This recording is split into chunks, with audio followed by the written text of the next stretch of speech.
Hello everybody, my name's Angel, and today we're going to be doing a little lesson this time. So get out your notebooks, put your listening ears on, and let's get started. So, today we're going to be learning is a concept called freedom. Let me ask you, what does it mean to be free? Well, free of limitations, right? Free of negative thinking. A lot of people think, I'm a free spirit is like being freedom. But technically, there's polarity within that, right? Because if you say you're a free spirit, being a free spirit can actually get you in trouble. It can actually put you into the opposite of what you thought, To be free means having a choice. Now, when I say that, I don't mean just, holy, handwriting's terrible.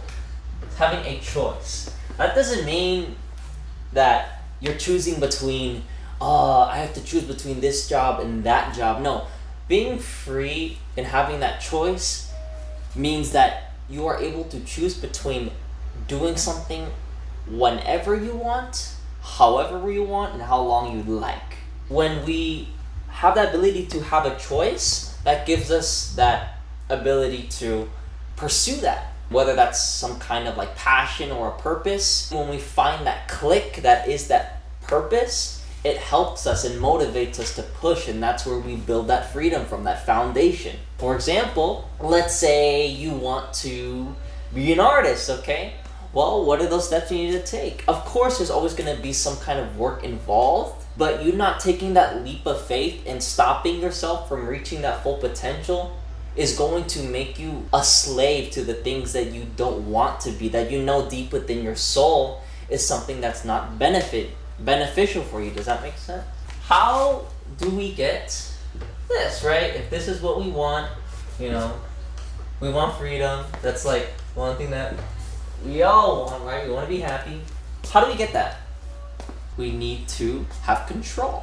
The way we get control is by not allowing ourselves to become dependent. Because when we become dependent on things, that's like I said earlier, when we become a slave to things.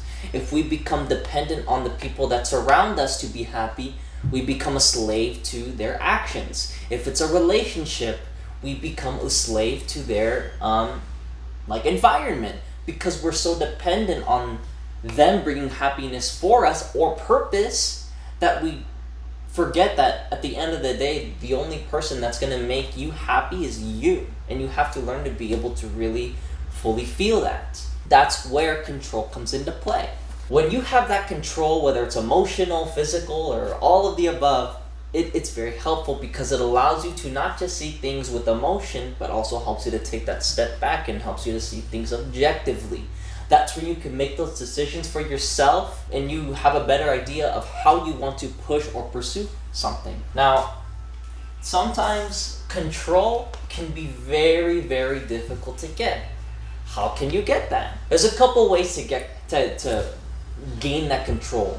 One, whatever it is that you feel like you feel deep within your soul that you are clinging onto, that you don't need to cling onto, maybe go cold turkey. If you're so addicted to games, food, or like I mentioned previously, a relationship, those things can hold you back. So being able to get to that point where you realize, okay, this is what I need to do, and it will come to you if you're ready, right?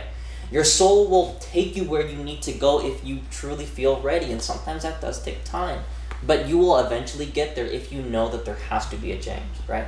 Being able to lead yourself there and figuring out what you need to take away or push away from your life to help you kind of replace it with something much healthier will help you to gain that control. Just knowing is almost always half the battle, but even then, taking that action can sometimes end up being the very hardest part, right? Maybe if it's like someone that passed away and you're having trouble dealing with that. Well, even here, we can offer those kinds of services, whether it's something like a let it go, or if you feel maybe it's a heartbreak that you're having a lot of trouble trying to get through, karmic disconnection, right? Or if you feel like you have trouble speaking up for yourself, or you feel like you get nervous too much, maybe a chakra balance might end up helping you, right?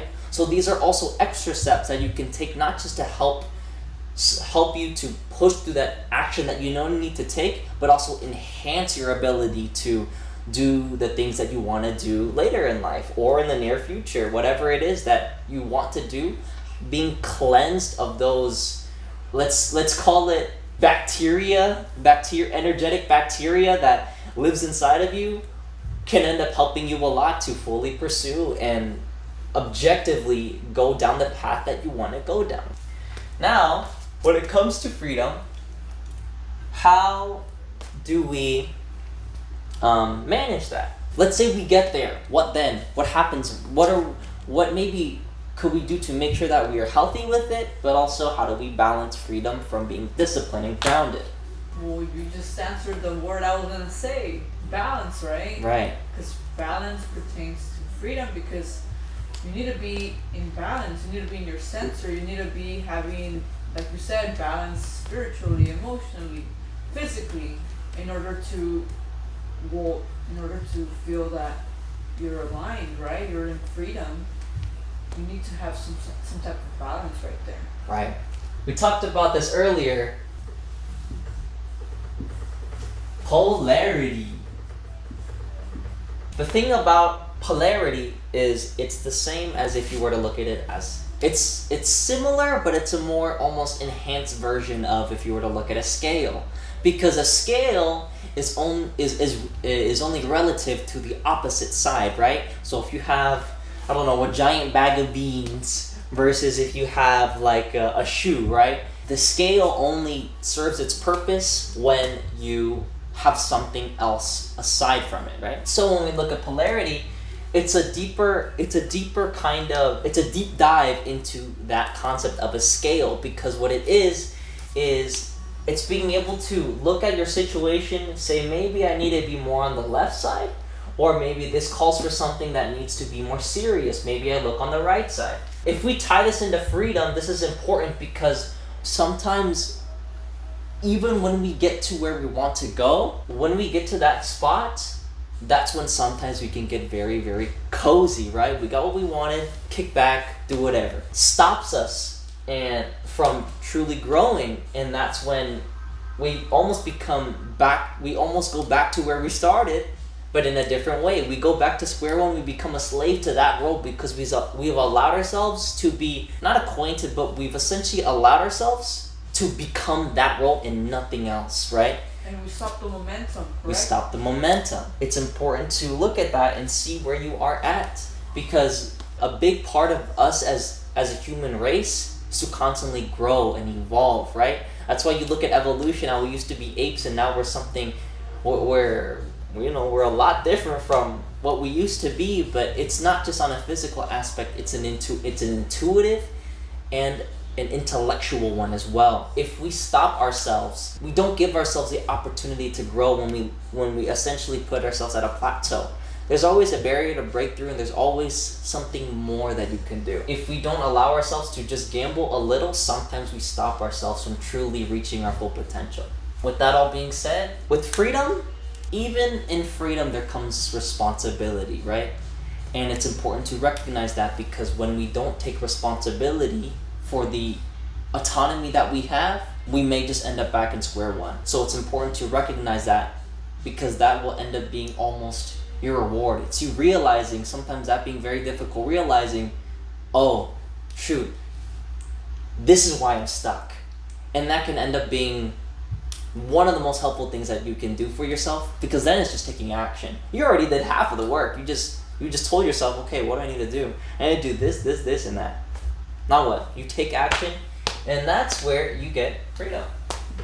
Well, thank you all for joining me on this lesson. This is my first time doing something like this, but it's kind of fun. So thank you all for listening in, and It's not the first time. We just didn't record the first ones. Yeah, that's true. I hope you guys enjoyed, and I expect the homework on my desk by Friday. So hope you guys have a good one, and I'll see you in the next lesson.